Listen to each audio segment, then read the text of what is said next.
नमस्कार, मैं हूं डॉक्टर वरुण प्रभा और स्वागत करती हूं आप सभी लोगों का अपने इस चैनल पर।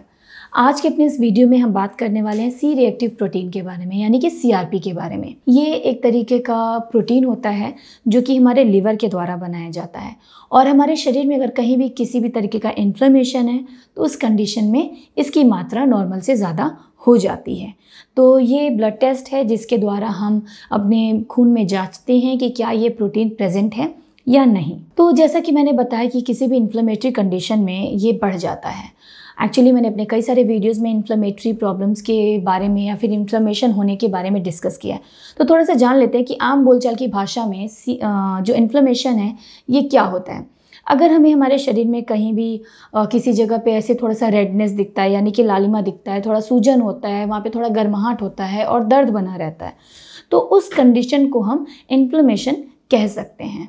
इन्फ्लेमेशन हमारे शरीर का एक इम्यून रिस्पॉन्स होता है जो कि किसी भी इन्फेक्शन या इंजरी के दौरान या फिर किसी क्रोनिक डिजीज़ के दौरान या फिर किसी ऑटो इम्यून डिजीज़ के दौरान हो सकता है। तो आज के अपने इस वीडियो में हम इसी सीआरपी टेस्ट के बारे में डिस्कस करेंगे, जानेंगे कि ये टेस्ट क्या होता है, किन कंडीशंस में इस टेस्ट को करवाया जाता है, इसके रिजल्ट्स क्या आते हैं, उनको कैसे इंटरप्रेट किया जाता है और बाकी डिटेल्स के बारे में भी डिस्कस करेंगे। लेकिन आगे बढ़ने से पहले अगर अभी तक आपने हमारे चैनल सब्सक्राइब नहीं किया है तो जल्दी से जल्दी कर लें ताकि आपका कोई भी अपडेट मिस ना हो और मैं आप तक ऐसे ही अलग अलग मेडिकल टेस्ट और इन्वेस्टिगेशंस की जानकारियाँ पहुँचाती रहूँ। तो अब जानते हैं कि ये टेस्ट किन कंडीशंस में करवाया जाता है या फिर हमारे डॉक्टर ये टेस्ट करवाने की सलाह हमें कब देते हैं।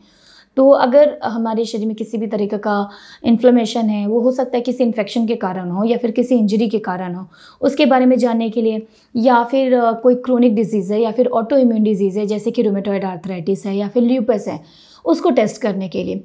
साथ ही साथ एक होता है हाई सेंसिटिव सीआरपी टेस्ट जो कि हार्ट प्रॉब्लम्स के लिए, हार्ट डिजीज़ के लिए करवाया जाता है। ये स्टैंडर्ड सीआरपी से ज़्यादा सेंसिटिव होता है और कोरोनरी आर्टरी डिजीज़ है या फिर सेकेंड हार्ट अटैक को हम सस्पेक्ट कर रहे हैं, उस दौरान भी इस टेस्ट को करवाया जाता है।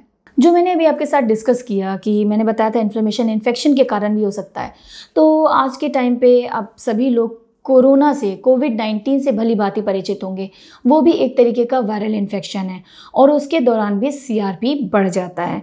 तो आपने सुना होगा कि कोविड-19 के दौरान सीआरपी टेस्ट के बारे में बहुत ज़्यादा बातचीत हो रही थी और इस टेस्ट पे बहुत ज़्यादा एम्फेसिस दिया जा रहा है।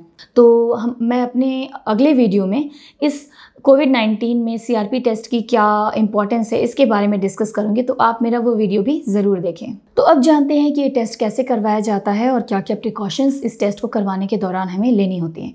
तो ये एक तरीके का ब्लड टेस्ट होता है जिसके लिए हमारे वेन से, हमारे एल्बो की वेन से ब्लड लिया जाता है और उस सैंपल को लैब में टेस्ट किया जाता है अलग अलग टेक्निक्स के द्वारा और रिज़ल्ट हमें सौंप दिया जाता है।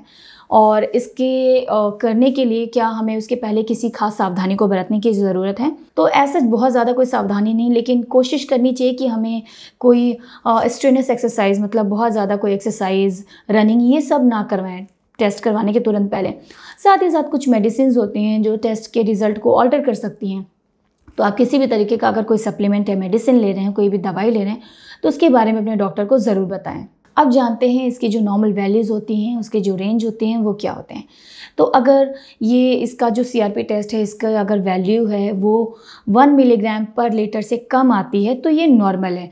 वहीं पे अगर 10 मिलीग्राम पर लीटर से ज़्यादा आ रही है तो ये शो कर रही है कि कोई ना कोई क्रोनिक इन्फ्लेमेशन हमारे शरीर में, क्रोनिक डिजीज़ है जिसकी वजह से इन्फ्लेमेशन है वो है। और अगर ये टेस्ट किसी हार्ट डिजीज़ के कारण करवाया गया है जैसे कि कोरोनरी आर्टरी डिजीज़ है या फिर सेकेंड हार्ट अटैक को हम सस्पेक्ट कर रहे हैं, उसके लिए अगर ये करवाया जा रहा है जो कि, तो उसके रिज़ल्ट को हम कैसे इंटरप्रेट करते हैं।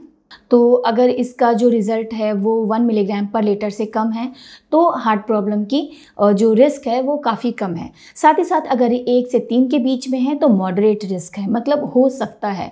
लेकिन अगर इसकी वैल्यू 10 से ज़्यादा है तो हार्ट प्रॉब्लम होने की, हार्ट डिजीज़ होने की रिस्क बहुत ज़्यादा है, मतलब कि हाई रिस्क है।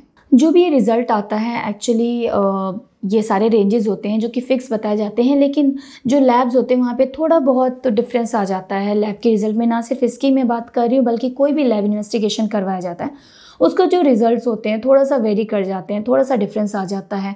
तो वो एक नॉर्मल चीज़ है, उसके लिए परेशान होने की ज़रूरत बिल्कुल नहीं है। और ये जो सारे टेस्ट होते हैं काफ़ी सेंसिटिव होते हैं, इनके रिज़ल्ट्स जो होते हैं वो काफ़ी वैल्यूज़ जो होती है काफ़ी क्रिटिकल होती हैं किसी भी डायग्नोसिस के लिए, या फिर ट्रीटमेंट प्लानिंग के लिए, या फिर जो बीमारी है उसकी मॉनिटरिंग के लिए कि उसका क्या प्रोग्रेशन है। तो हमेशा ये सारे टेस्ट जो हैं हमें अच्छे लैब से ही करवाने चाहिए।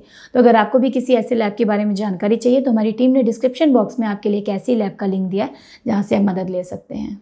तो आज के अपने इस टेस्ट में हमने CRP यानी कि सी रिएक्टिव प्रोटीन टेस्ट के बारे में डिस्कस किया।